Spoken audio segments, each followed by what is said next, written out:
Auto यहीं रुको। Ma'am साहब, इस जगह पे आपका क्या काम है? ये जानना तुम्हारे लिए जरूरी नहीं है। जाओ, जहाँ रुकने के लिए बोला वहाँ वेट करो। ठीक है, जैसी आपकी मर्जी।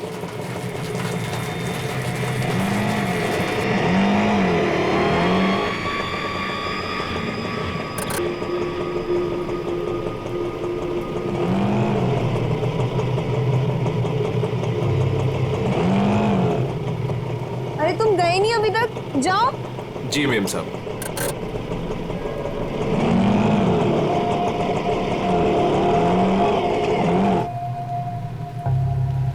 हेलो विशाखा, मैं करिश्मा बोल रही हूँ। मैं एमजी रोड की यहाँ कंस्ट्रक्शन बिल्डिंग पे खड़ी हूँ। मुझे तुमसे तुम्हारी शादी के बारे में बहुत ज़रूरी बात करनी है।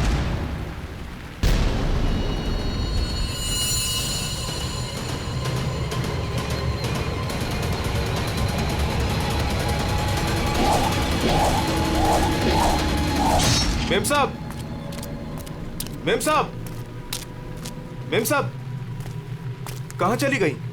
मैं तो यहीं छोड़ के गया था। मेम साहब, मेम साहब।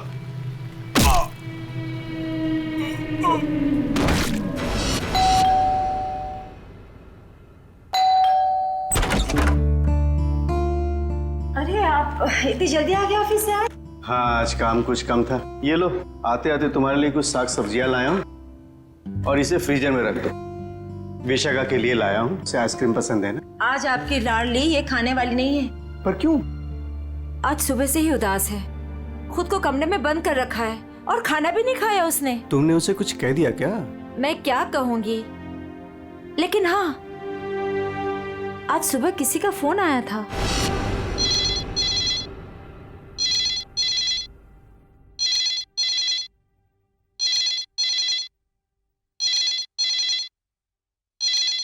हेलो।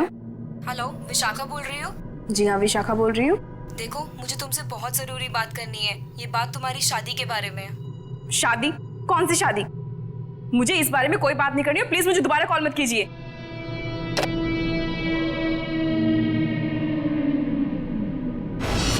अरे इतनी मुश्किल से तो 2 हफ्ते पहले टूटी हुई शादी को भूल पाई थी, अब फोन करके उसके जख्म किसने हरे कर दिए? बहुत पूछा मैंने कि किसका फोन था, लेकिन रोई जा रही है, जवाब ही नहीं दे रही है। मैं देखता हूँ, तुम चिंता मत करो। विशाखा, विशाखा बेटे, विशाखा बेटे, दरवाजा खोलो। विशाखा, दरवाजा खोलो। विशाखा! ये दरवाजा क्यों नहीं खोल रही है? रोने की आवाज भी नहीं आ रही। कहीं उसने कुछ? अरे तुम विशाखा को नहीं पहचानती क्या? वो ऐसा कुछ नहीं करेगी। विशाखा बेटा, दरवाजा खोलो बेटे। विशाखा, दरवाजा खोलो। विशाखा! विशाखा?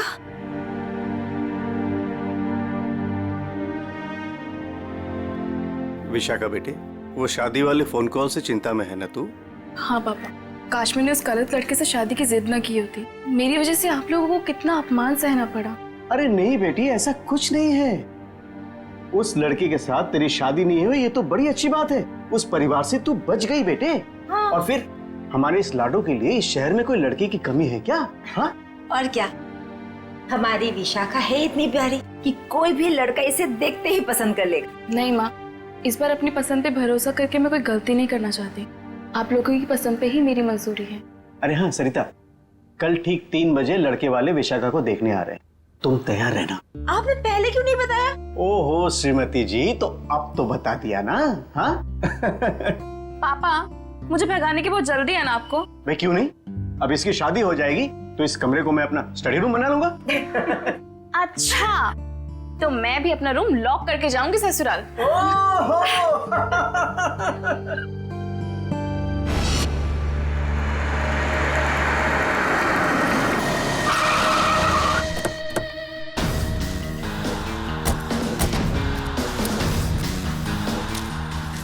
भाई साहब, मैं यहाँ का बचपन, मैंने ही आपको फोन किया था। लाश कहाँ पर है? जी उस तरफ। चलो दिखाओ। जी।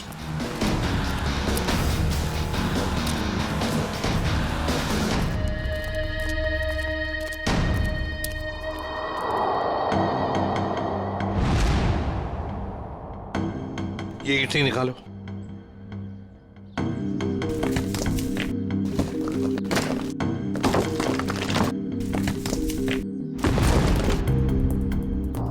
तो लगता है लाश को छुपाने की पूरी कोशिश की थी। हाँ, छुपाने की तो बहुत कोशिश की है, मगर जरूर कुछ ना कुछ तो भूल गया है वो। कोई ना कोई सुराग तो हमें जरूर मिलेगा। वैसे लाश ज्यादा पुरानी नहीं दिख रही है। एक काम करो, बाहर निकालो इसे।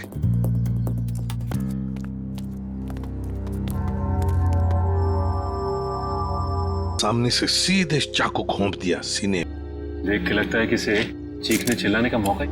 लगता है जिसने भी ये किया है ना, शायद पीछे से आकर इस रिक्शा वाले के सिर पर पीछे से हमला किया, वार किया। ये बेचारा मुड़ गया हमला और देखने के लिए, तो सामने से चाकू घोंप दिया। जेब में कुछ भी नहीं। लेकिन सर, कोई रिक्शा वाले को क्यों मारेगा? लेकिन अगर इसकी लाश यहां पर है, रिक्शा कहां पर होगी?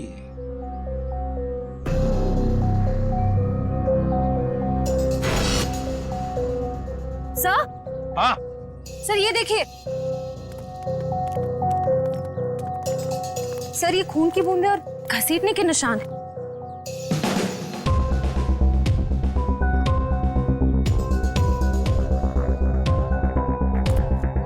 ये देखो, लगता है जिसने भी ये किया है, इस रिक्शा वाले को यहां से घसीट कर वो लेकर गया वहां ईंटों में छुपाने के लिए। वो क्या है?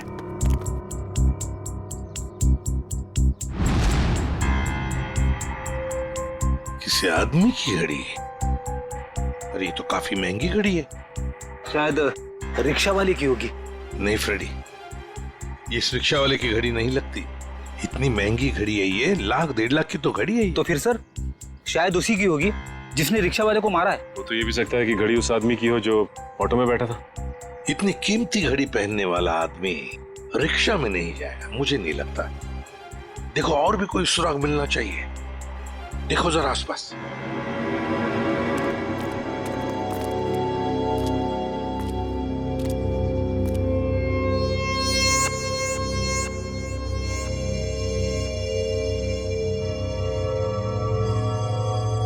अरे सर, कुछ मिला? हाँ सर, किसी लड़की की ये डायमंड इयररिंग मिली है, यहाँ नीचे गिरी हुई थी। इयररिंग? इसका तो एक ही मतलब हो सकता है, जब ये हादसा हुआ तब कोई लड़की यहाँ पर मौजूद थी। तो खून लड़की ने किया? सचिन, पता नहीं खून किसने किया, लड़की ने या और किसी ने, लेकिन एक बात तो जरूर है कि ये लड़की उस रिक्शा वाले के साथ मौजूद थी। सर हो सकता है ये लड़की उस ऑटो वाले की सवारी थी। लेकिन लड़की यहाँ ऐसी जगह क्या करने आई थी? कुछ ना कुछ तो और ही चक्कर है। जो भी हो, उस हादसे में जरूर हाथापाई हुई होगी, जिसकी वजह से वहां पर वो घड़ी मिली और अब ये इयररिंग। ये केस तो बहुत पेचीदा हो गया। इतने सारे सवाल लेकिन जवाब इतने कम। सारे सवालों का जवाब इसी बिल्डिंग में है। इस बिल्डिंग को अच्छी तरह से छान मारते। Let's go.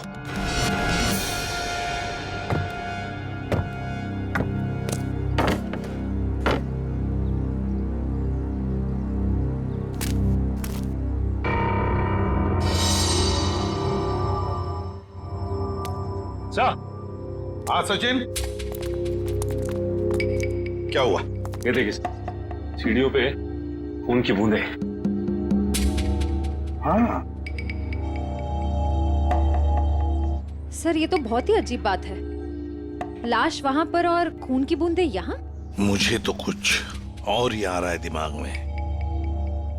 कहीं और एक लाश तो नहीं इस बिल्डिंग में? ऊपर चलकर देखते हैं, देखते ये खून के धब्बे कहां तक है।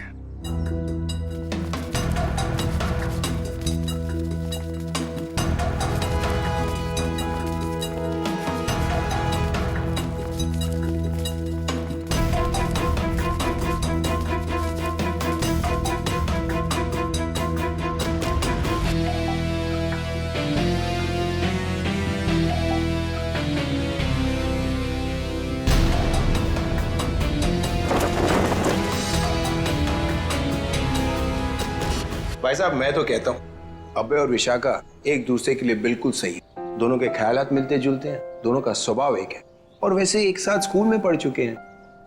बेटा तुमने हमें बताया नहीं कि तुम अभय को पहले से जानती हो? नहीं पापा, अभय मेरी क्लास में नहीं थे। वो क्या है ना अंकल, हम दोनों की क्लासेस सेम थी पर सेक्शन अलग अलग थे। आप सेक्शन ए में थी और मैं सेक्शन सी में था। बात यह है ना जी, अभय के लिए एक से बढ़कर एक खानदान से रिश्ते आ रहे हैं, लेकिन इससे मना कर दिया है। स्कूल के वक्त से ही आपकी बेटी से प्यार करता है, लेकिन कह नहीं पाया, इसलिए आज मुझे आना पड़ा कहने के लिए। पापा प्लीज, आप मुझे एम्बैरेस कर रहे हैं। नैना और अनुष्का कैसे हैं? स्कूल टाइम से तुम्हारे बेस्ट फ्रेंड हुआ करते थे वो लोग। हाँ, नैना भी बेंगलोर में जॉब कर रही है और अनुष्का की रिसेंटली शादी हो गई है मसूरी में। सुना है बहुत ही खूबसूरत जगह है वो। जी। वैसे तो साउथ अफ्रीका भी बहुत ही सुंदर जगह है। 25 साल पहले हमने हमारे हीरो का बिजनेस वहां शुरू किया था और आज यहाँ तक ले आए उसे। आप लोग बैठिए, मैं आप लोगों के लिए चाय वगैरह लेकर आती हूँ। आप लोग बैठिए, हम आते हैं।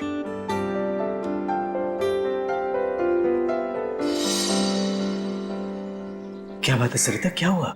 देखिए, लड़का और परिवार तो मुझे अच्छे लग रहे हैं, लेकिन एक बार आप साफ साफ पूछ लीजिए, लेन देन की जो भी बात है। सरिता क्यों चिंता करती हो? देखो मुझे नहीं लगता कि धीरेन्द्र जी की कोई मांग है, और अगर होगी भी तो हम मांग पूरी कर देंगे ना। देखो सरिता, मेरी पेंशन है, तुम्हारे जेवर है, और अगर जरूरत पड़ी तो हम ये मकान बेच देंगे। आखिर हमारी एक ही बेटी है। ओफो, आप एक बार पूछ तो लीजिए ना, कहीं कोई बड़ी मांग रख दी तो। फिर तो ये रिश्ता नहीं हो पाएगा। खैर, अपनी किस्मत है, देखते हैं। चलो लीजिए भाई साहब। ये सब लाने की क्या जरूरत थी? इतनी तकलीफ क्यों की आपने?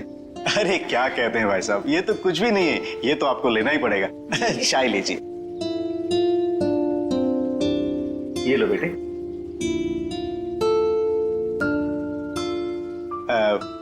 भाई साहब अगर आप बुरा न माने तो कुछ देर हम लोग बाहर चल के आपस में बात कर लेते हैं। अरे इतने में बच्चे भी एक दूसरे से बात कर लेंगे। अरे ये तो बहुत अच्छी बात है, चलिए।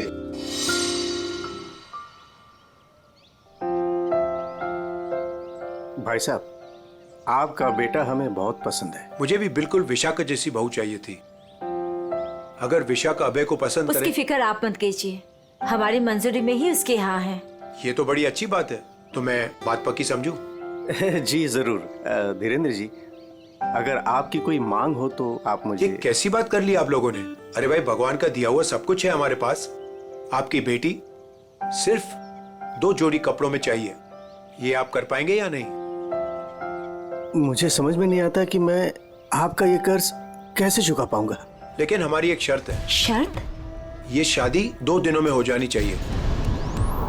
2 दिनों में शादी की तैयारियां हम कैसे कर सकते हैं? देखिए, ये हमारी एक ही बेटी है, हम चाहते हैं कि उसकी शादी बड़े धूमधाम से हो, इसलिए थोड़ा अगर आप हमें वक्त दे दे तो। देखिए भाई साहब, मैं आपकी बात समझता हूँ, लेकिन 3 दिनों के अंदर मुझे साउथ अफ्रीका पहुंचना है।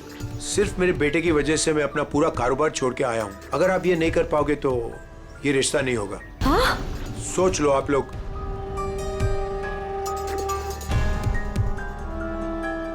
ठीक है भाई साहब, ये शादी परसों ही होगी। ये तो बहुत अच्छी बात है, मुबारक हो। देखिए, आप शादी की तैयारियां कीजिए, पैसे की चिंता न कीजिए, वो हम करेंगे। जी।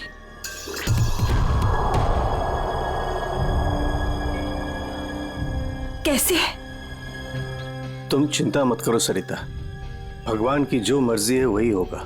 चलो शादी की तैयारी करते हैं।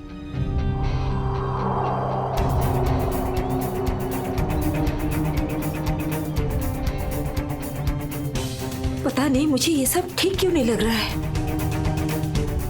शादी ब्याह जैसी चीज जल्दबाजी में करना,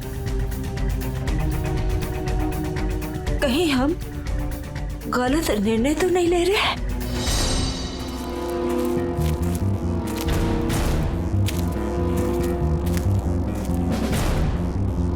सर, इस लड़की का चेहरा तो पूरी तरह से बिगड़ चुका है, इसकी पहचान करना बहुत मुश्किल होगा।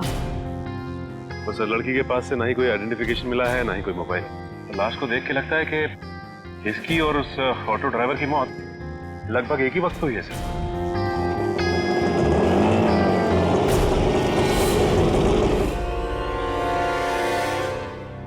सर, ये लावारिश रिक्शा यहाँ से थोड़ी दूर पे खड़ी हुई थी, लोगों ने मुझे बताया। और सर, ये रहे रिक्शा के पेपर्स। वो लाश इसी रिक्शा ड्राइवर की थी, चमन नाम था उसका। और सर, ये फोटो भी लगी उसकी। हाँ, चमन खुद मालिक था इस रिक्शा का। और कुछ मिला? हाँ सर, मोबाइल मिला है सर, लेकिन सर बैटरी डाउन है इसकी। ठीक है, कोई बात नहीं, इसमें से हमें बहुत कुछ इंफॉर्मेशन मिल सकती है।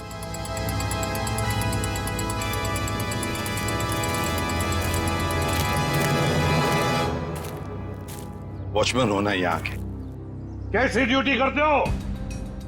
दो खून हुए यहाँ पर। साहब जी, ये सब कैसे हुआ? मुझे नहीं पता चला। चुप, नाटक बंद। जरा याद करके बताओ, क्या कोई आया था यहाँ पर इस रिक्शा में से? कोई नहीं आता इस रिक्शा से। ये कैसे हो सकता है? हा? कोई बिल्डिंग से ऑटो दूर क्यों खड़ा करेगा? बताओ कौन आया था? हाँ साहब जी, याद आया, जब मैं खाना खाने गया था ना, जरूर कोई आया होगा। ड्यूटी करते हो।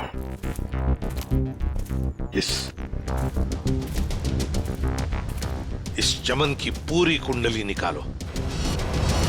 हाँ अभिजीत सर, वो ऑटो वाले के फोन की डिटेल मिल गई है सर। ये 11 बजे के करीब ममता नगर से निकला और 11:30 बजे जेल स्टेशन पे पहुंच गया। ये MG road under construction building पे कब पहुंचा? सर 12:30 बजे जेल स्टेशन से सवारी लेने के बाद 12:40 पे उस जगह पे मिला था जहां पे वो ऑटो खड़ा मिला था। मतलब जेल स्टेशन से उसने सवारी उठाई। तो फिर अभिजीत, उस वक्त दो मोबाइल फोन होंगे उस रिक्शा में, एक रिक्शा वाले का और शायद इस सवारी का भी। हाँ सर, मोबाइल कंपनी वालों ने बताया कि रिक्शे वाले के मोबाइल के साथ साथ एक और मोबाइल ट्रैवल कर रहा था। जयवंती और पेटी लगे हैं उसका डिटेल निकालने में। चलो अच्छा। अब देखना यह है कि सर वो सवारी विक्टिम थी या मुजरिम। सर, हाँ सर वो जो ऑटो की सवारी का मोबाइल नंबर था वो दिल्ली का नंबर है और किसी करिश्मा के नाम पे रजिस्टर्ड है। दिल्ली? अच्छा, इस करिश्मा के बारे में और कुछ पता चला? नहीं सर, और कुछ डिटेल्स तो अभी पता नहीं चल पाए हैं। ये तो पता चला होगा कि उसने आखिरी कॉल किसको किया। किसी लैंडलाइन नंबर पे किया था आखिरी कॉल। पोपटवाड़ी का कोई उदय कुमार है। पोपटवाड़ी, उदय कुमार। पंकज, काम करो, इस दिल्ली वाली करिश्मा के सारे डिटेल निकाल, पूरे के पूरे डिटेल।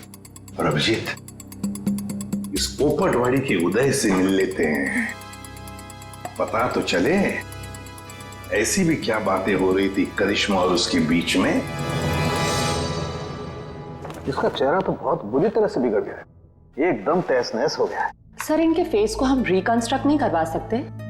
बहुत मुश्किल काम है तारिका, बहुत वक्त लगेगा। हाँ, लेकिन एक बात जरूर पता चल गई। ये पता चल गई कि ये काम क्या करती थी। क्या काम?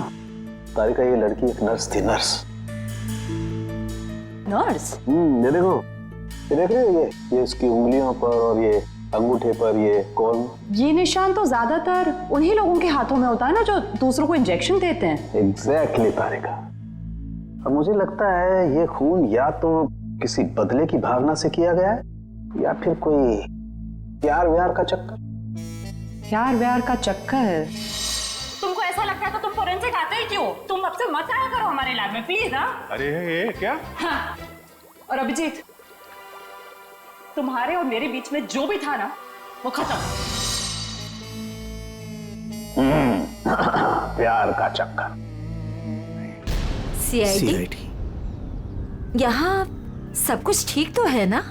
देखिए, आप फिक्र मत कीजिए, हमें पता है आपके घर में शादी का रस्म चल रहा है, लेकिन देखिए बात कुछ ज्यादा नहीं है, सिर्फ 2 मिनट की बात है। एक बात बताइए, कल लैंडलाइन पे कोई अनजान फोन आया था आपको? हाँ, मेरी बेटी विशाखा ने फोन उठाया था। जरा बुलाइए ना विशाखा को। विशाखा बेटी, 1 मिनट इधर आना। हाँ जी, 1 मिनट। जी पापा। बेटे ये। हाय विशाखा, शादी मुबारक हो। Thank you. हम सीआईडी से हैं, मैं इंस्पेक्टर श्रेया। कल सुबह 10 बजे लैंडलाइन पे एक कॉल आया था। जी आया था। किसका फोन था? किसी करिश्मा का फोन था, बट मैं उसे नहीं जानती। अगर तुम उस लड़की को नहीं जानती हो तो उसने तुम्हें क्यों कॉल की? दरअसल वो मुझसे मिलना चाहती थी पर मैंने उसे मना कर दिया। तुम तो कह रहे हो तुम उसे जानती तक नहीं, फिर भी वो तुमसे बात करना चाहती थी। कोई ना कोई तो वजह जरूर होगी, हैं? बताओ। शायद वो मेरी शादी के बारे में कुछ बात करना चाहती थी। क्या क्या बात करना चाहती थी? कुछ बताया उसने? जी, तब तक तो मुझे भी नहीं पता था कि मेरी शादी होने वाली है।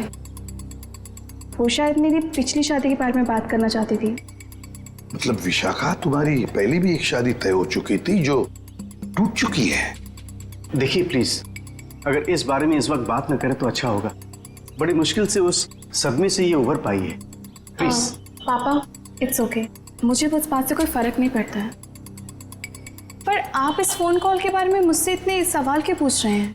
दरअसल बात यह है कि करिश्मा नाम की उस लड़की का। एक मिनट, मैं समझाता हूं। देखिए, ये करिश्मा जिसने फोन किया था यहाँ पर, हम उससे मिलना चाहते हैं एक केस के सिलसिले में। ये करिश्मा कोई मुजरिम है क्या? क्या इसने कोई जुल्म किया है और ये मुझसे क्यों बात करना चाहती है? देखो, करिश्मा मुजरिम है या नहीं ये अब तक तय नहीं हुआ है। खैर छोड़ो, आप लोग शादी की तैयारियां करो। और विशाखा, हम सब की तरफ से शादी मुबारक हो। Thank you.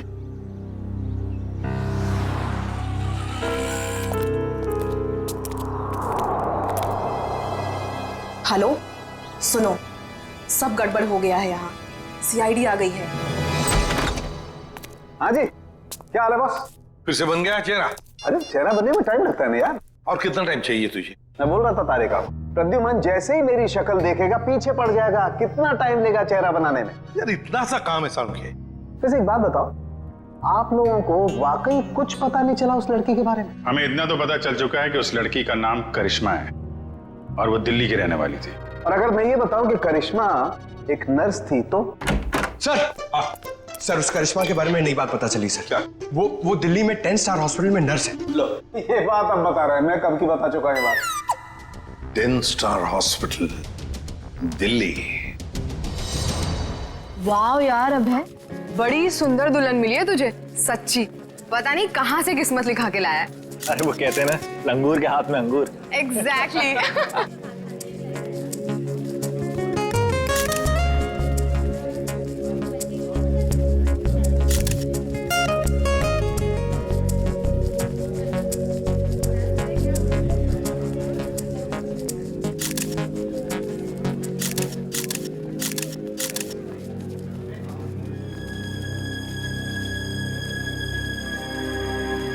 उदय जी, आप रो रहे हो? सब ठीक तो है ना? ये तो खुशी के आंसू हैं। आज अपने बेटी को दुल्हन बना जो देख पा रहा हूं मैं, इसलिए। आपसे कुछ बात करनी थी। हाँ हाँ, तो कहिए ना। यहाँ कहना ठीक नहीं होगा, जरा अंदर चलिए ना। क्यों, हमसे शादी में कुछ कमी रहेगी है क्या? नहीं, वो सब ठीक है, A1। देखिए, सारे मेहमान आ रहे हैं, अगर हम यहाँ से चले गए तो कुछ परेशानी हो जाएगी। फेरे हो जाए, उसके बाद दोनों बैठ करके बातें करते हैं। देखिए, मेहमानों को छोड़िए, आप अंदर चलिए, वरना ये शादी नहीं होगी।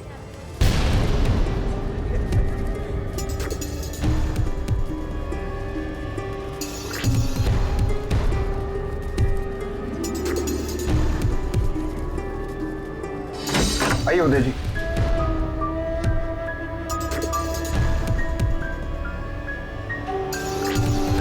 धीरेन्द्र जी, बात क्या है आप बताइए ना। देखिए, मेरी परेशानी बढ़ती जा रही है। अरे भाई, परेशान होने की कोई बात नहीं, एक छोटी सी रिक्वेस्ट है। कैसी रिक्वेस्ट? आपको याद है मैं आपके घर आया था आपकी बेटी को देखने, और मैंने आपको कहा था मुझे दहेज बिल्कुल नहीं चाहिए। जी मुझे अच्छी तरह से याद है, आपने कहा था कि आपको दहेज नहीं चाहिए। तो अब क्या चाहिए आपको? मैं अपनी जुबान का पक्का हूँ, कहा ना दहेज नहीं चाहिए, दहेज नहीं लूंगा। हाँ, मगर आपको दहेज नहीं चाहिए तो क्या चाहिए?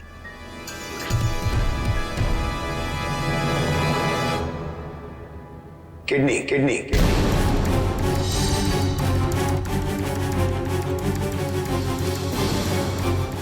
किडनी? पर किसकी? मैं शायद आपको बताना भूल गया कि मेरी तबीयत दरअसल ठीक नहीं रहती, और जल्द से जल्द अगर किडनी ट्रांसप्लांट नहीं हुआ तो मैं ज्यादा दिन नहीं बच पाऊंगा। Kidney transplant? देखिए, आपकी बेटी की शादी है और कुछ ही दिन बाद उसका ससुर यानी कि मैं मर जाए तो आपको कैसा लगेगा? पर धीरेन जी, मैं अपनी किडनी कैसे मेरा मतलब। मैंने पूरा पता लगा लिया है, हम दोनों की किडनीज मैच होती हैं। अच्छा, तो इसका मतलब ये शादी ब्याह ये सब ढोंग है। दरअसल आपको मेरी किडनी चाहिए, इसलिए आपने ये सब। अब फेरों में 2 घंटे और, बहुत समय आपके पास, सोच लीजिए। और वैसे भी हम दोनों एक परिवार का हिस्सा बनने जा रहे हैं, तो एक परिवार वाले का फर्ज बनता है दूसरे परिवार वाले की जान बचाने का।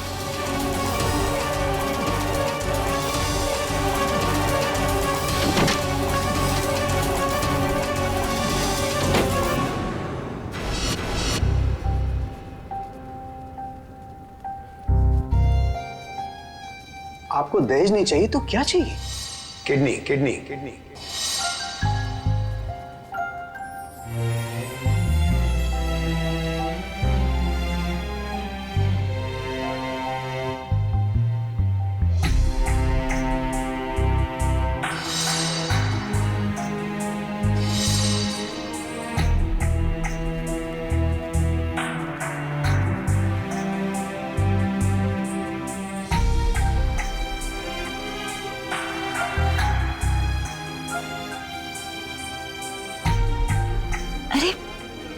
कहाँ चले गए थे आप? कुमार साहब आए हैं अपनी पत्नी के साथ, वो आपको ढूंढ रहे थे। सरिता, आओ मेरे साथ, 2 मिनट तुमसे बात करनी है। चलो।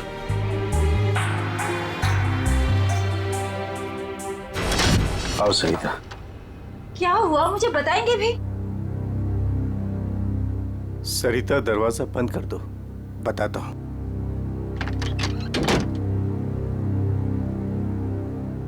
अभी तो बताइए, मुझे बहुत घबराहट हो रही है। धीरेन्द्र जी ने मुझसे कुछ मांगा है। पता था मुझे कि ये शादी दहेज लिए बिना हो ही नहीं सकती। वैसे कितने पैसे मांगे हैं उन्होंने? नहीं, उन्होंने मुझसे पैसे नहीं मांगे। तो फिर? सरिता, उन्होंने मुझसे मेरी किडनी मांगी है। किडनी? हाँ सरिता। हे भगवान, इसका मतलब ये सब शादी वादी ढोंग है। वो आपकी किडनी लेना चाहते हैं? मुझे भी यही लग रहा है। ये अचानक से उनका मेरे घर आना, फिर 2 दिन में शादी, और अब ये सब कुछ। सरिता, मुझे तो इसमें बहुत बड़ी साजिश लग रही है। तो क्या अब हमारी विशाखा की शादी फिर से टूट जाएगी? अगर मैंने किडनी नहीं दी तो ऐसा ही होगा। ना सरिता, तुम मत रो।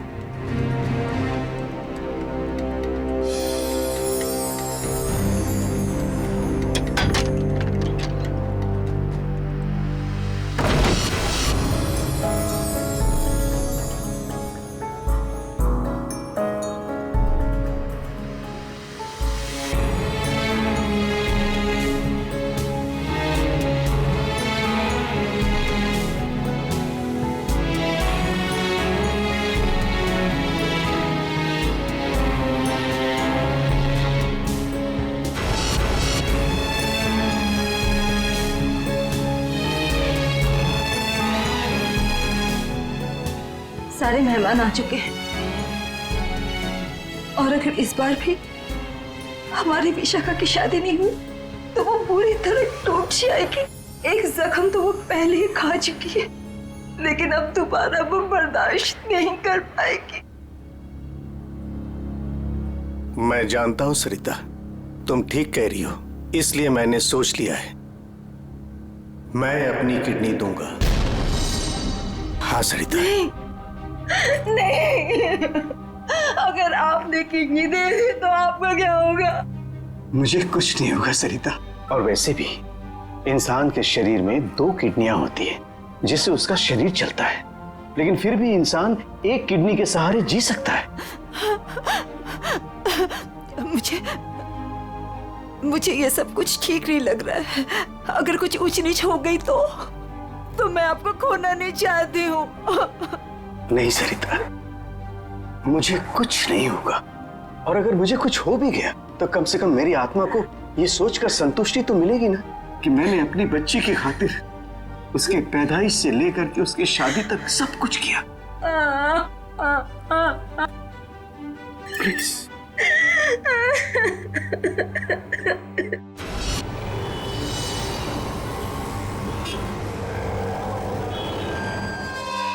सर, मैं अनुज, इस हॉस्पिटल का डीन। करिश्मा की मौत की खबर सुनकर आई एम शॉक्ड। वो बहुत ही काबिल नर्स थी। वैसे डॉक्टर साहब एक बात समझ में नहीं आ रही है, ये करिश्मा ने अचानक से छुट्टी क्यों ली और फिर यहाँ से मुंबई चली गई? कोई खास वजह थी क्या छुट्टी लेने में? उसने छुट्टी ली और यहाँ से चली गई। अब यहाँ से जाने के बाद वो कहाँ गई, किस लिए गई, इसके बारे में हमें कुछ नहीं पता। देखिए, हम लोग करिश्मा के घर गए थे, लेकिन वहां से कोई ज्यादा जानकारी मिली नहीं है। क्या आप बता सकते हैं कि यहाँ पे करिश्मा को कोई सामान वगैरह पड़ा है? आप चाहें तो करिश्मा का लॉकर देख सकते हैं। जी हाँ, जरा दिखाइए लॉकर। आइए। चलिए।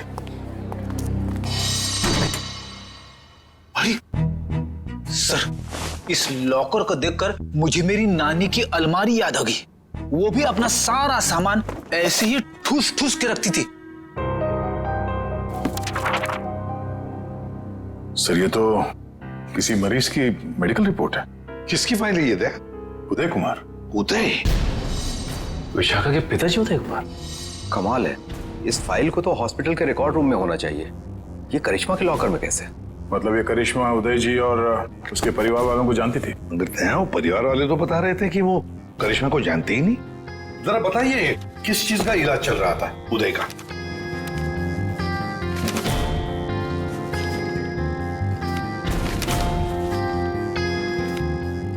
क्या डॉक्टर साहब, आपके चेहरे का रंग उड़ा हुआ क्यों है? उदय जी को फूड पॉइजनिंग थी और उनके सारे टेस्ट किडनी के करवाए गए हैं। क्या? कहीं यार ये क्या चक्कर है? नहीं नहीं नहीं दया, कुछ ना कुछ तो गड़बड़ जरूर है, कुछ ना कुछ तो गड़बड़ है। अच्छा डॉक्टर साहब, इस करिश्मा का बर्ताव कुछ अजीब लगा आपको? मतलब कुछ गड़बड़ लगा आपको कभी? नहीं, ऐसा तो कुछ भी नहीं लगा। सर, ये देखिए। माय गॉड, तो ये बात है। क्या बात है उदय? अरे डॉक्टर चंद्रप्रकाश, आओ बैठो बैठो। ये अचानक क्या बात करना चाहते हो तुम मुझसे? और भाभी जी क्यों रो रही हैं? शादी में कोई मदद वगैरह चाहिए? डॉक्टर, शादी की कोई बात है ही नहीं। अच्छा, तुम ये फाइल मेरी देखो ना, मेरी मेडिकल फाइल। ये फाइल चेक करके बताओ कि क्या मैं अपनी एक किडनी डोनेट कर सकता हूँ? उदय, तुम्हारी बेटी की शादी हो रही है और इस वक्त तुम्हें ये सवाल सूझ रहा है? डॉक्टर, शादी न रुके इसलिए तो मैं ये बात पूछ रहा हूँ तुमसे। बताओ ना। क्या मतलब है? मतलब मैं बाद में तुम्हें समझाऊंगा। तुम पहले मुझे ये बताओ कि मैं एक किडनी के सहारे जी सकता हूँ या नहीं। बताओ डॉक्टर, मुझे प्लीज बताओ ना।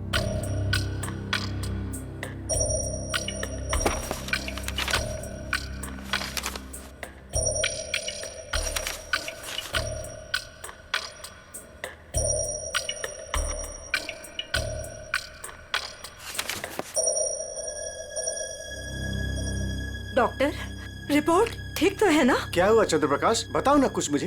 क्या किडनी देना जरूरी है? बस तुम इतना ये समझ लो कि किसी के जिंदगी और मौत का सवाल है। देखो, अगर मैंने किडनी डोनेट नहीं की ना तो मेरी बेटी की शादी रुक जाएगी। देखो उदय, तुम्हारी ये किडनी पहले से ही खराब है। क्या? सरिता, मुझे तो आज तक ये प्रॉब्लम कभी महसूस ही नहीं हुआ। कैसे किडनी फेलियर हो सकता है? क्योंकि उदय, तुम्हारी बॉडी दूसरी किडनी से फंक्शन कर रही है। आई एम सॉरी, अगर तुमने ये दूसरी किडनी भी डोनेट कर दी तो क्या? तो तुम्हारा बचना नामुमकिन है। किडनी डोनेट करने के लिए तुम मेडिकली फिट नहीं हो। देखो, ऐसा मत कहो डॉक्टर, मुझे ये किडनी दान करनी ही पड़ेगी किसी भी हालत में। डॉक्टर प्लीज जरा चेक करके बताओ, कोई तो रास्ता निकालो। देखो उदय, फाइनल डिसीजन मैं नई रिपोर्ट के आने के बाद ही दे पाऊंगा, लेकिन इस रिपोर्ट के मुताबिक किडनी डोनेट करना मतलब मौत को दावत देने जैसा है।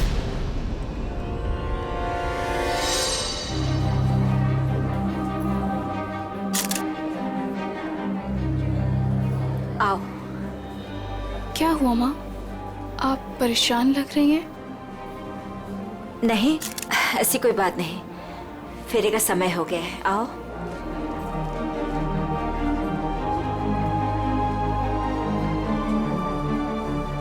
अरे उदय जी,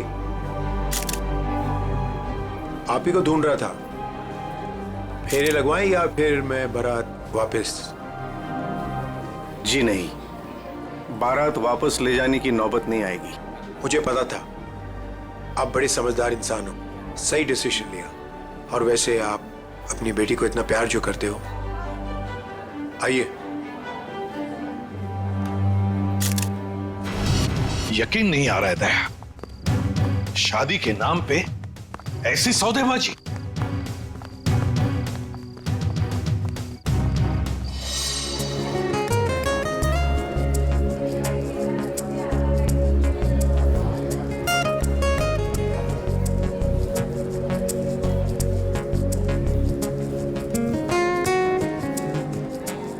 रुक जाइए। सरिता जी। जी। उदय जी कहाँ है? वो तो यही। कहाँ है उदय जी? यही तो थे, कहाँ चले गए? आप लोग यहाँ फिर से, क्या हुआ? हमारा उदय जी से बात करना बहुत जरूरी है, जरा बुलाइए उन्हें। उदय जी। उदय जी। कहाँ गए उदय जी? बुलाइए। मम्मी, पापा कहाँ चले गए? आपके पापा कहाँ हैं?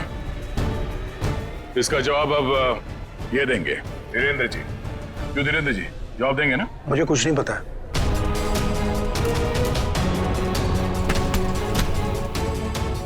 नहीं पता तो सड़क कहाँ है आप? हाँ? सर, मैंने कुछ नहीं किया सर, मैं तो इनका असली बेटा भी नहीं हूँ सर। मेरे पति को इन लोगों ने गायब करवाया होगा और किडनी के लिए ये लोग शादी तोड़ने की धमकी दे रहे थे। मॉम, आपने बात मुझे पहले क्यों नहीं बताई? आपके और पापा से बढ़कर मेरे लिए कुछ नहीं है। शर्म आनी चाहिए तुम्हें, शादी जैसे पवित्र बंधन के आड़ ऐसा घिनौना अपराध करते हुए। सर मैं मानता हूँ इसी प्लान के जरिए मैंने किडनियों का व्यापार किया। क्या? शायद इसीलिए उन गुनाहों की सजा है कि मेरे खुद की किडनी बेकार हो गई, लेकिन इस बार सर मैं खुद की जान बचाने के लिए कर रहा था। इसके लिए किसी और की जान चली जाए? अब बताओ, करिश्मा को क्यों मारा? सर मैंने करिश्मा को नहीं मारा, बल्कि वो तो मेरी मदद करती थी मरीज ढूंढने में। सर इस बार मैंने गैंग वालों को बताया बिगैर एक किडनी गायब कर दी। उसी बात को लेकर वो मुझे ब्लैकमेल कर रही थी कि वो बाकी गैंग वालों को और विशाखा को ये बात बता देगी। इसीलिए तुमने करिश्मा को मारा? इसीलिए? नहीं सर, मेरा यकीन मानो, मैंने उसे नहीं मारा। मुझे लगता है कि सर उसके मौत के पीछे मेरे बाकी गैंग वालों का हाथ है। कौन है तुम्हारे साथी? कहाँ लेकर गए उदय को? किडनी निकलवाने। ऑपरेशन शायद शुरू भी हो गया होगा। कहाँ हो रहा है ये किडनी निकालने का ऑपरेशन?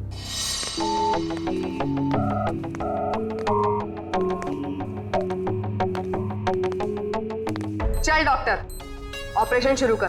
देखो तुम जो ये कर रहे हो ना, ठीक नहीं कर रहे हो। बकवास बंद कर और अपना काम कर जल्दी।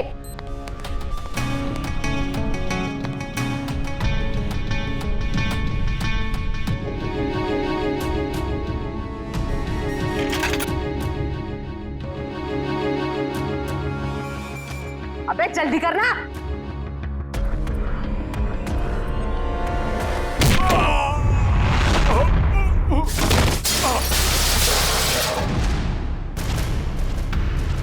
कौन है वहां? कौन है?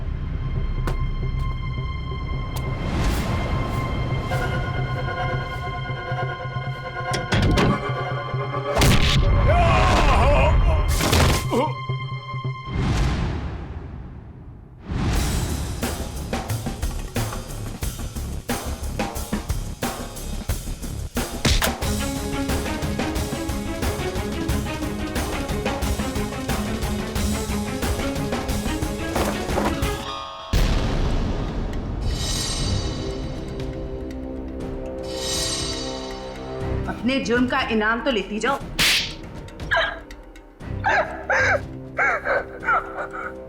ये सारा षड्यंत्र हमने सिर्फ लोगों की किडनियां हथियाने के लिए किया है। ये सब पता है हमें। ये बताओ करिश्मा को क्यों मारा तुम?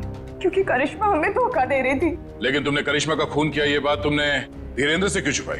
ताकि जब धीरेन्द्र किडनी ट्रांसप्लांट के लिए ऑपरेशन थिएटर में आए तो वहां उसे आराम से मार सके, ताकि वो खून ना लगकर एक हादसा लगे।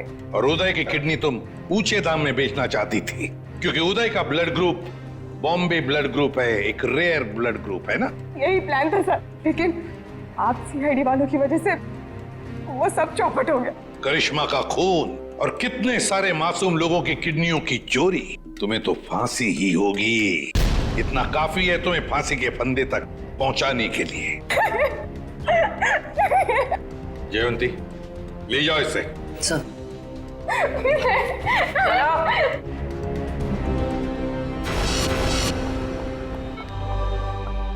कैसे आप? तबीयत कैसी है आपकी? आप ठीक तो हैं आप? सरिता, विशाखा बेटी, तुम लोग रो क्यों रहे हो? क्या हुआ मुझे? मैं आपसे कभी बात नहीं करूंगी। आपको क्या लगा मेरी शादी आपकी जिंदगी से ज्यादा जरूरी है? ऐसी कोई बात नहीं। दरअसल मैं और सरिता, हम तो सिर्फ तुम्हारी खुशी चाहते हैं बेटे। मेरी खुशी आपसे है, आपसे है। माना बाकी लड़कियों की तरह मेरा भी सपना है कि मेरा भी एक अच्छा पति हो, लेकिन वो पति मुझे अपने पिता की कीमत पर बिल्कुल नहीं चाहिए। देखा उदय जी, आपकी बेटी विशाखा कितनी समझदार है, सियानी है और सही बोल रही है। एक बात हमेशा ध्यान में रखना, बेटी घर का सम्मान होती है, सुख होती है, खुशी होती है। उसके हाथ पीले करना तो सौभाग्य की बात होती है, लेकिन उसके लिए माता पिता को अपनी जान दांव पर लगाने की कोई जरूरत नहीं। एसीपी साहब, मैं आपसे वादा करता हूं, चाहे कुछ भी हो जाए, मगर मैं इंतजार करूंगा। अब की बार मैं अपनी बेटी का हाथ सिर्फ उसी को दूंगा जो इसके लायक हो। आप सबका बहुत बहुत शुक्रिया बेटी। Thank you very much.